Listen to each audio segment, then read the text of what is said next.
You ever sit on your bed one night thinking about all the girls you fumbled?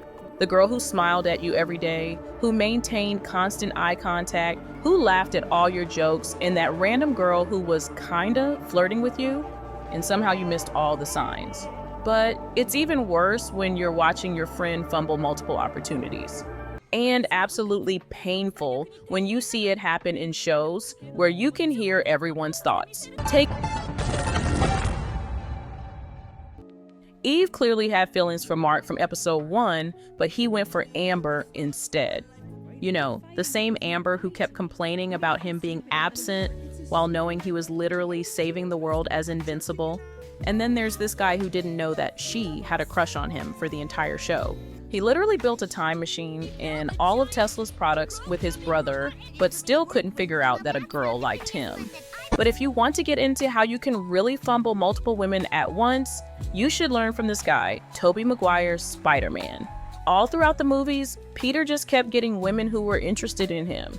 In the first movie, it was only Mary Jane who wasn't really feeling him, but she sure loved Spider-Man.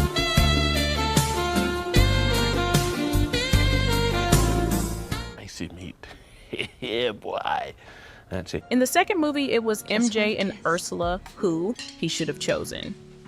I mean, this girl was bringing him chocolate cake and milk when he was depressed, smiling at every opportunity, even when her father didn't like him. And then there's the final movie where everyone was just gunning for Peter, from Gwen Stacy in Class, Mary Jane in his personal life, Betty Brant at the Daily Bugle, Ursula Ditkovich in his apartment building, and even regular women in the street. But what can you learn from his experience to help you avoid fumbling women? The first movie, just like the second one, opens with Peter talking to himself, simping over a girl he cannot get. Oh, brother, this guy stinks! From his self-talk, we can see that he's been in love with her for a very long time, but never made it known to her. Although Mary Jane seems to know this, especially through the constant eye contact they have in the first 10 minutes of the movie, she never talks to him. Always waiting for him to make the first move and talk to her, which he eventually does when he offers to take her picture. And here's the first lesson. If you like a girl or guy, go talk to them. So many people stay back in the shadows, imagining the life and romance that they would have with another person without even reaching out to them. But here's the thing, that romance will never come to life if you don't make the first move. Even though rejection is tough and no one wants to be made fun of when they reach out to someone, you should make the first move. And if she's already making constant eye contact with you, that's a green flag that you should make your move. Make the call, send the text, say hi, or watch someone else walk up to the girl you like and make the move for you.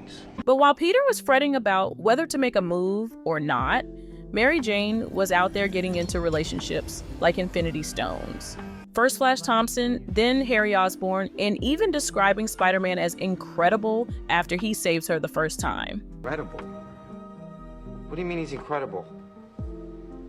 Maybe Mr. Osborn was up to something with this. Please, look at her. You think a woman like that sniffing around because she likes your personality? What are you saying? Your mother was beautiful too. They're all beautiful. Until they're snarling after your trust fund like a pack of ravening wolves. But notice that each of these guys caught Mary Jane's attention by showing her who they really were. Flash with his confidence, Harry with his charm, and even Spider-Man with his heroics. Meanwhile, Peter was focused on getting a car to impress her, and this is where a lot of guys get it wrong. Lesson 2, be yourself, not who you think she wants. Look at Flash and Harry. They weren't trying to be someone else. Flash Thompson wasn't trying to appear smart to impress her. Harry Osborn wasn't trying to appear stronger either. After Aunt May ends up in the hospital, the secret is already out of the bag as everyone knows Peter is deeply in love with MJ. She eventually confesses her feelings to him at Norman Osborn's funeral, but Peter flat out rejects her, choosing instead to focus on his Spider-Man career. Although, he actually friend-zones himself with that always a friend line. She even gives him a second chance to change his answer, which he politely declines in favor of his Spider-Man career. Spider-Man 2 begins with Peter still daydreaming about a relationship with Mary Jane. They meet at Aunt May's, which confirms that she still has feelings for him, but she's seeing someone new now. How many relationships can you have in 2 years? Peter lives on his own now, and this is where we first meet Ursula, the daughter of his landlord, Mr. Ditkovich, and the author of this crazy meme. Hi. Hi. What's hi? Can I spend it? Mary Jane moves on to date John Simmons, an astronaut and the son of J. Jonah Jameson, the owner of the Daily Bugle. He seems like an all-around nice guy as he's present at Mary Jane's plays and quickly moves to get engaged to her with hopes of marrying her. However, this situation really messes with Peter as he falls into a depression and loses his powers.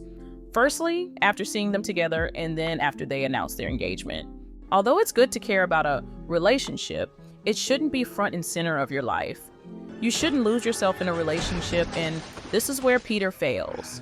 He tries to change himself for her, but she still rejects him either way, choosing to go with her astronaut boyfriend instead. Thank God Dr. Octopus was there to slap him back into his senses.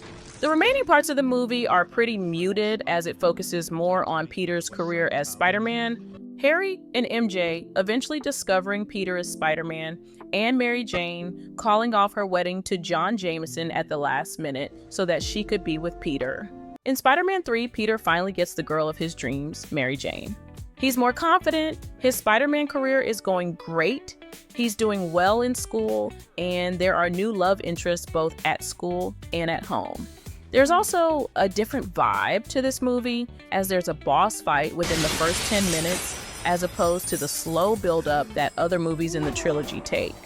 The couple is going strong, Peter doesn't miss any of her plays anymore, and he plans to propose using his aunt's ring, but there are complications. Especially with his growing popularity as Spider-Man and Mary Jane's failing acting career. Peter's kiss with Gwen also complicates things. MJ is a burden.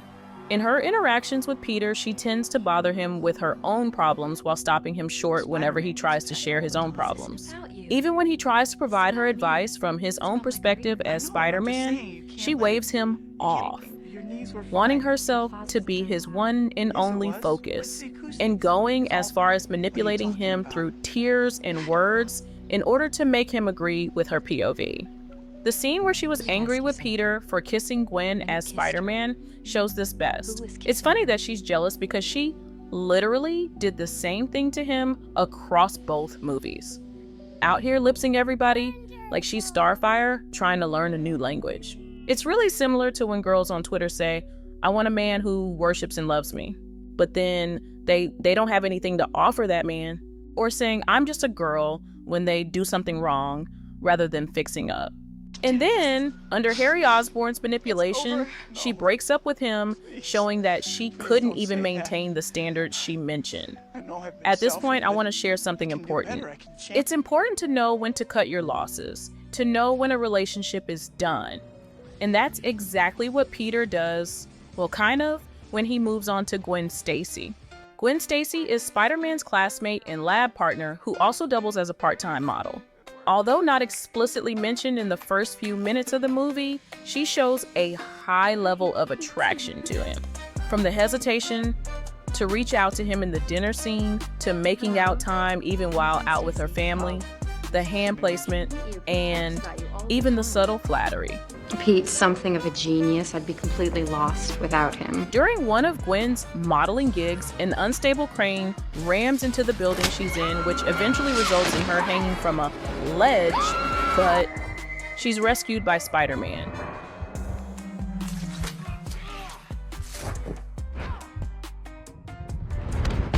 Sorry, Andrew.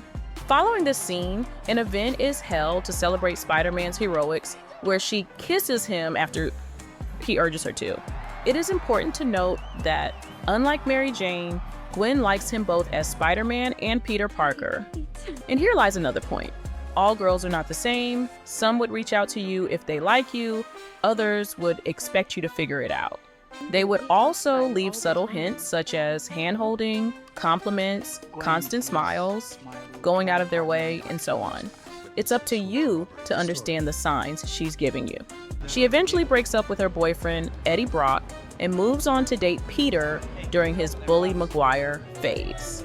But notice something? Peter got the most attention from women during this phase. His charisma, confidence, and saying what he wanted to say got him a lot more women than when he was timid Maguire. A lot of guys think money, cars, and status are necessary to get the girl. While these are important, they are not substitutes for confidence. Confidence gets you a lot more dates than material items. However, you shouldn't be confident just to impress a girl like Peter did. Be confident for yourself. But Peter messes this up. He goes to the same bar that Mary Jane works at, dances with Gwen Stacy just to spite MJ, and then ends up losing 2 girls in one night. We never see Gwen Stacy again. When a girl offers you chocolate cake when you're depressed, picks up the phone when there's a call for you, and smiles at you at every given opportunity, there's nothing else to do but to ask her out. Ursula was one of the few people who liked Peter for who he was. MJ liked the attention he gave her, and even Gwen Stacy appreciated him for helping out with her science homework. And if there's any girl in this series that I would have liked Peter to settle for, it's her. She's kind, she's sweet, and provides a listening ear when Peter has issues. She's introduced in Spider-Man 2 as the daughter of Pete's landlord, Mr. Ditkovich. And although her father doesn't like him, she's sweet to Peter, always making an effort to say hi when he stops by. When Peter loses his powers and is depressed from MJ getting engaged to John Jameson, Ursula reaches out, offering him chocolate cake, milk, and an opportunity to talk about his issues, but Peter declines. Instead, choosing to go out on a date with MJ at the first opportunity he gets. A lot of times, girls aren't straightforward with their romantic interest for fear of rejection. So we drop hints like this, hoping you'll take the initiative. My only problem with this movie is, why does she keep wearing the same set of clothes? In Spider-Man 3, she's shown after Peter gets the Venom suit. When Peter rudely speaks to Mr. Ditkovich, she shows concern as to what has happened to him. However, during the Bully Maguire montage, she feeds him cookies and is visibly giggling, even though he isn't saying anything funny, revealing her huge crush on him. She stays all through the call while also offering to make the next batch of cookies to his preference, something MJ could never do. There's a huge difference between a girl that loves you and one that doesn't. While MJ was always willing to throw Peter under the bus and burden him with her problems while not offering him anything in return, Ursula was pretty much excited to be in Peter's presence. It's up to you to decide which girl you want to stick with. It's sad to know that although she's loved by fans, she's not featured in any other Spider-Man media. It would have been interesting to see what their relationship could have become.